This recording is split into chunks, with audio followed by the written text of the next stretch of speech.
Hi, I'm Anna Martin. I am an ancient historian, and today we're going to be doing a deep dive into the life of Brian.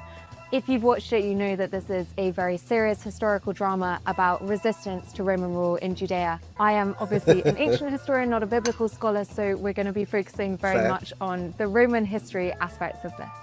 She's really good, by the way. So we're in Judea in AD 33.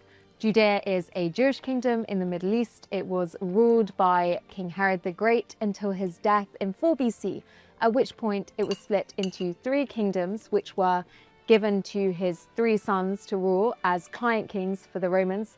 One of them really begins to mess up, and so he is deposed by the Romans in 6 AD and replaced by a direct Roman rule. She said AD. Based. Who is ruling for the Romans at this point is the Roman prefect, and he is called Pontius Pilate.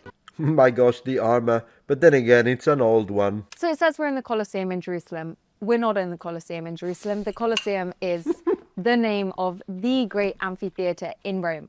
We are, however, in an amphitheater, which is a form of Roman entertainment space that has kind of an oval stage and then seating the whole way round. It's used for gladiatorial combats, beast fights, mock battles, things like that.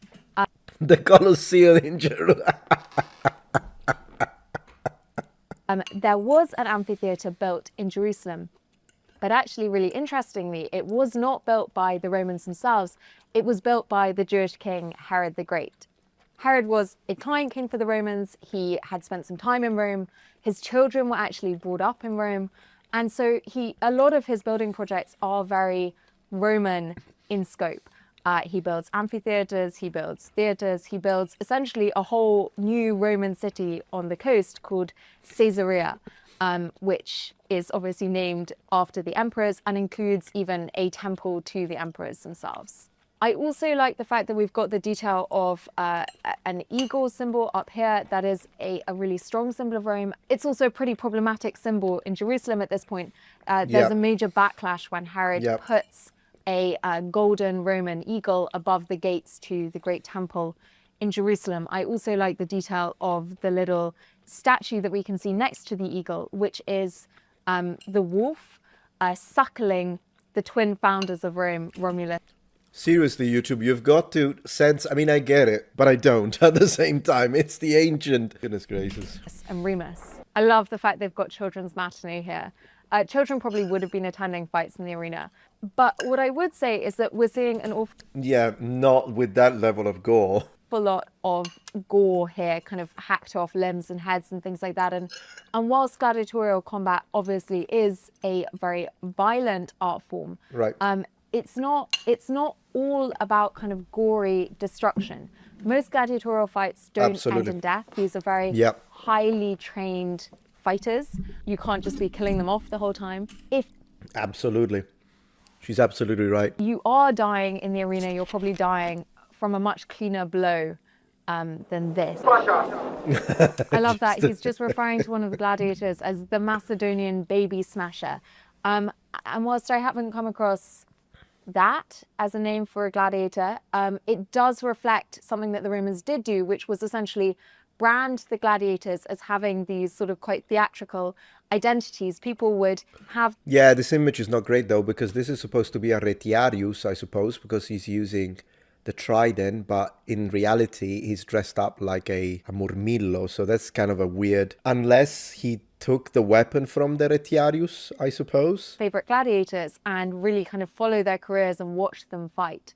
Also, the reference to Macedonian is interesting.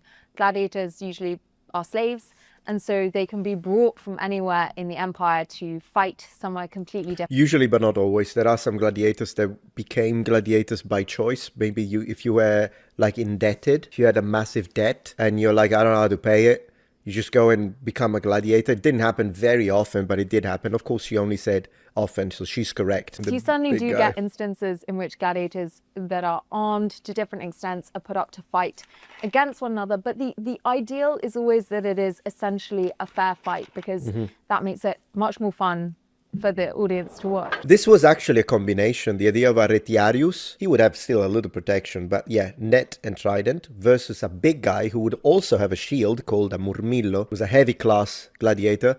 They were often matched. Not always. Sometimes he's a retiarius against secutor. That's another one, another type, the one with the smooth kind of brass or bronze helmet with the two eyes like this. That was in fact an optimized. Let me tell you this much. The reason why they changed the pairing, the matching between that used to be Retiarius versus Murmillo and then it becomes Retiarius versus Secutor is because basically in gaming sense, they nerfed it. Because the problem was that the helmet of the Murmillo, which represents the fish, right? Because the Murmillo is the fish. That's why the Murmillo is fighting against the Retiarius, who is the fisherman. There is a symbolism there.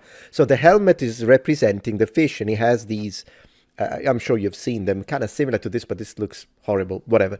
The problem is that the net would get caught on the helmet very easily, which made it relatively easy really simple for the Retiarius to control and make it a problem for the Murmillo to fight in a natural way. And that was seen as unbalanced by the Romans. This is a game, right? Gladiatorial games. Hence, just like we do in modern gaming and we nerf stuff with a patch, they patched it and they took the Secutor, who is pretty much dressed and armed like a Murmillo, but his helmet is optimized because it's oval and it's smooth so that the net doesn't catch that easily.